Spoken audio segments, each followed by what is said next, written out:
thank you so much for watching, for listening. Of course, I want you to subscribe. That goes without saying, because this channel has amazing content, and the jokes. Hello.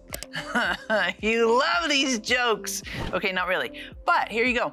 Finally, my winter fat has gone, and now I have spring rolls. You're like, whoa. I know. But we're gonna get into something really helpful here. Flip the script.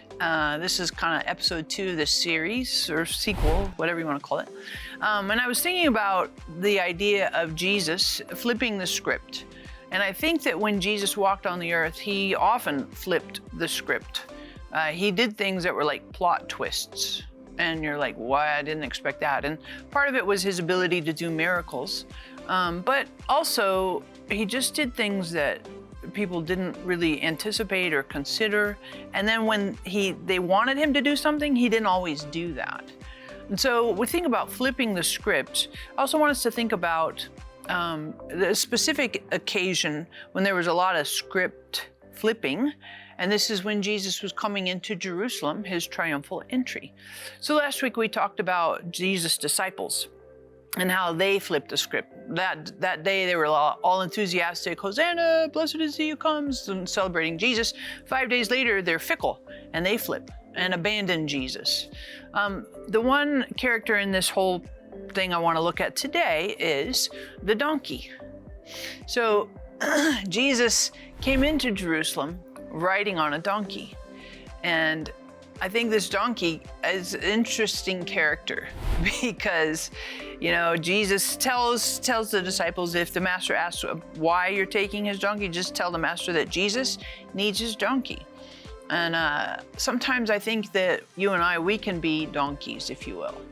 But even when we are not our best self, I still want to carry Jesus, right?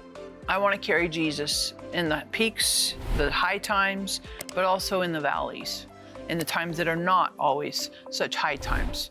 And this is a script flipped because you see Jesus riding in on a donkey to celebrate. And 5 days later, on Good Friday, Simon of Cyrene actually, instead of carrying Jesus, carries Jesus' cross. And I think this is such a powerful contrast because one experiences giant celebration and the other scenario is a totally broken, battered, beaten smidgen of a human, Jesus, because he had been scourged, brutally scourged, lost a boatload of blood, had a crown of thorns. And if you've ever thought about Jesus, the suffering Jesus went through on Good Friday, just give a thumbs up on that. Give a like, because that's a really powerful thing to consider.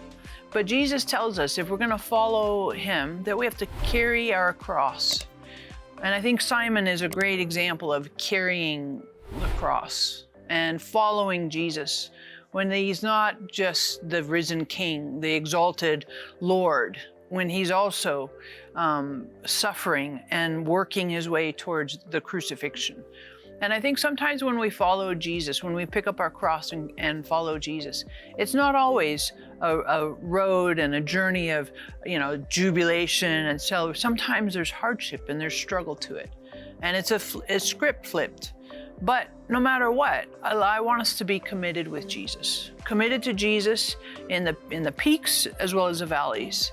When there's giant celebration and it's Palm Sunday, and in the hardest seasons when it's Good Friday and it looks like everything is just kind of going down the toilet. I want us to be committed and carry the cross and say, Jesus, I'm following you no matter how, no matter what it looks like, and no matter what the script is, I'm still going to follow you.